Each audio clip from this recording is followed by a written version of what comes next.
welcome back to the Citizen channel. All stay safe and well. A continuing look at in fanzine memories of a fanzine called Singing the Blues, the City fanzine that doesn't like United. Well, I don't think any of us do they? Any fanzine did at that time, but we'll continue our look at that. We're going to look at put together by a guy called Michael Holden. We've been looking at issue 5, which covered February and March 1992. And last time out, so please check part 1 if you've not looked at part 1 already. In part 1, we're introduced to City's poor FA Cup runs. We decided if Steve McMahon's purchase was a raw deal or not. We reflected on almost being the best team in 1991 and our top 2 scorers who made the league's top 5 goal scorers as well in that period. So it wasn't too bad. So we'll continue this one, and we'll just finish off our little look. There was United pull-out in it that you could just pull out and fling away if you weren't interested, or you could just read the humour and enjoy it. So we'll carry on with that today. Please, if you are new to the channel, push that subscribe or push the bell notification. It'd be great to have you on board. Everything City past, as this, present and forever, of course. These fanzines are like a snapshot of what City fans were thinking at the time, so they're a great read and great to look back at certain periods as well. So join me for that. And if you are pushing buttons, if you can press that little like button, I'm trying to get about 20 likes for this minimum if I can, 15 to 20 likes. If you can do that for me, make an old City fan look very, very happy. Right, so continue with this little 8-page pull-out on United called Chance at the Far Post. Hinchcliffe, yes, a lot of very piffy titles, very, very sharp, you know.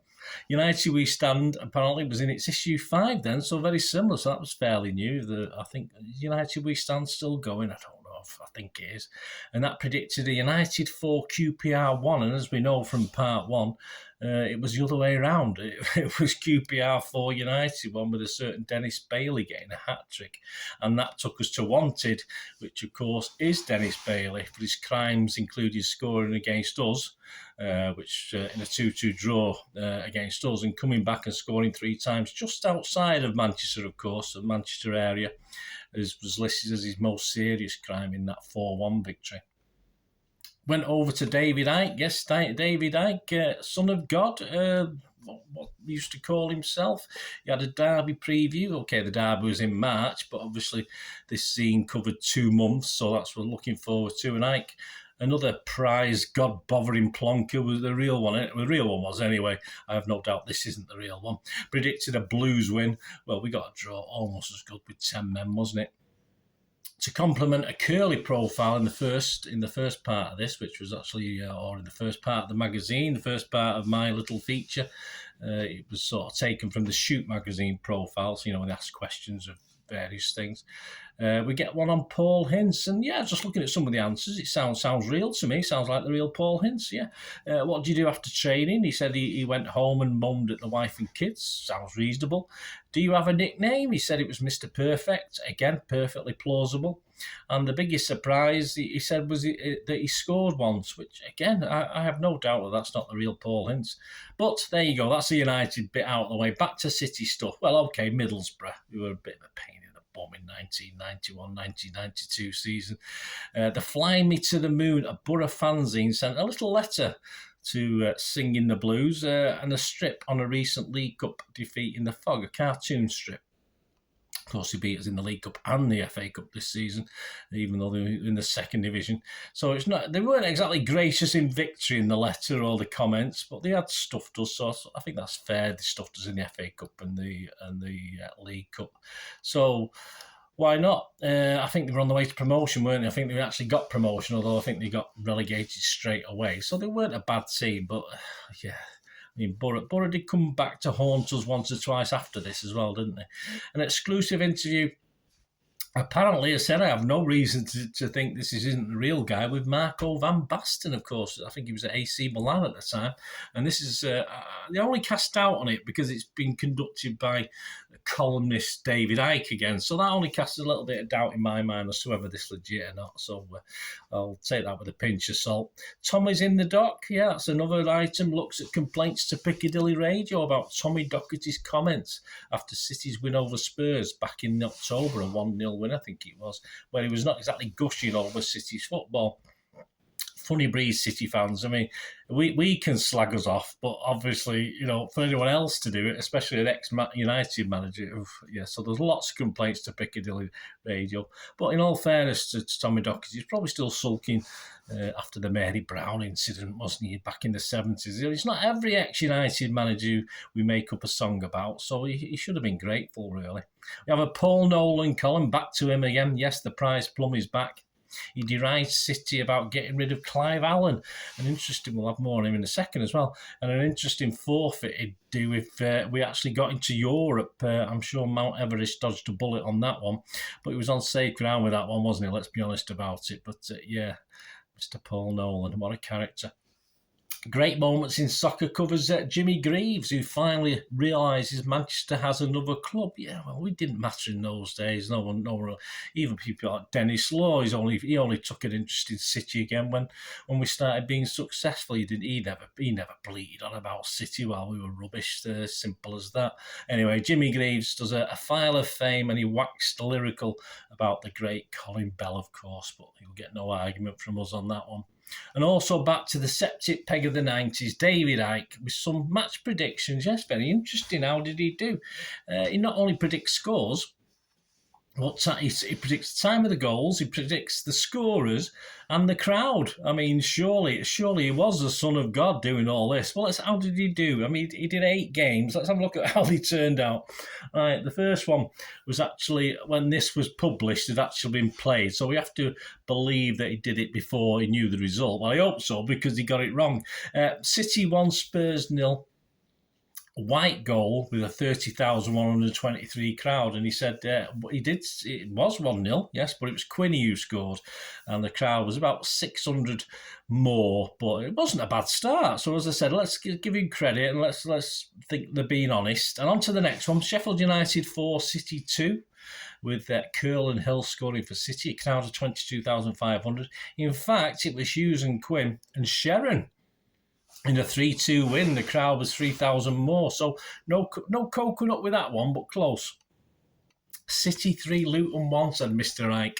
McMahon, Quinn and Poynton all scoring in front of 25,032. OK, there was 4 goals in it, but it was 4-0 to City with White, with a couple, Heath and Hill, and the crowd was a little bit less. It was a little bit over-optimistic on City's crowds for most of these. 3K less crowd. So, OK, though, at least he got, 4-0, 3-1, close enough.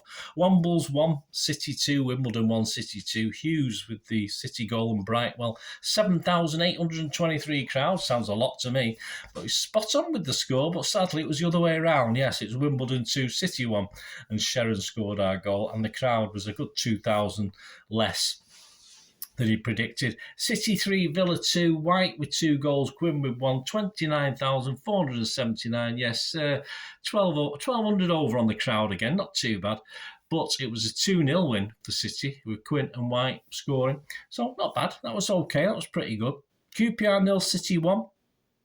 Davy White, the score in front of 9,374.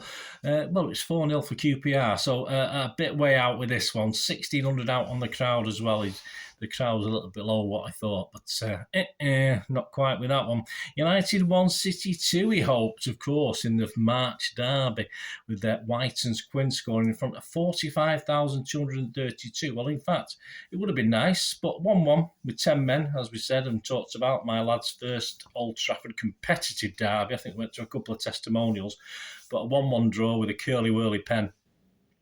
A competitive derby, 1,500 down on the crowd, although this was bolstered by hundreds and not thousands of Blues all over the place at Old Trafford that night.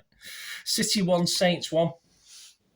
Keith Curle with the goal, 28,748. Unfortunately, we lost 1-0, so he's a bit out with that one, and a good 4,500 out with the crowd, so that was disappointing, David. You're not doing very well here, mate.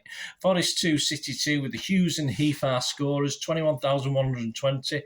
That was a 2-0 loss, a crowd of 3,000 higher. Pretty useless. I mean, David Icke, he shouldn't even bother, really. He's getting nowhere near now. City 2, Chelsea 1 to finish off. 27,003. I don't know who the 3 were. Me, my lad, and my daughter, I suppose. 27,003. Sorry, that was a 0-0 board draw. So nowhere near. And again, 3,500 down on the crowd. Flipping heck, Mr. Wright, you've gone to pot. So there you go. There's his predictions. All right, one or two okay-ish ones. But David Icke, I'm sorry, you're not the son of God. You're just a very, very naughty boy. The next one, yours, Adrian Whitby. Yes, is an unusual title, but it's a letters page. Though they claim they don't get any except for the aforementioned Mr. Adrian Whitby, which forced them to say they weren't going to do it anymore. But because they got at least 3 from other people as well as Adrian Whitby, they put together another letters page. So that's how it works, isn't it? We're stopping doing it and people respond and start wanting to do it. Adrian shares his thoughts on stopping the letters page. Why did you do it? He wasn't very happy. And the singing of the aeroplane Munich song by Blues of his proud support of City from Middlesex. That'll be mentioned again, the Munich song. Tommy Cox, a Chelsea fan, wrote about buying issue 4, complimenting the zine. He also said Chelsea, like City, suffered from media bias against them. So it's not just us then. And thanking City for Clive Allen. So there you go, another one. It's something I thought I'd never had. A lot of people liked him and rated him. Not particularly for me. Back to Adrian Whitby, and comments also on the Munich song that United We Stand fanzine claimed 99.9% of the Kippax sing and feature it in an ill-advised cartoon. I was in the Kippax many, many times. I would think that's a little bit over the top from United We Stand, but no surprise. Then another from Adrian about possible midfield buys. His preferred options are certain Michael Thomas. And he commented on United banning away fans next season. This was due to the stand rebuilding, of course, with the Stretford End being knocked down. But Adrian thought it was just to stop there being any humour at the place. But I'd have to probably agree with him. There's a little bit of that. Andrea Jones from Glossop, I won't bore you with it, offered a City song to the tune of Dizzy.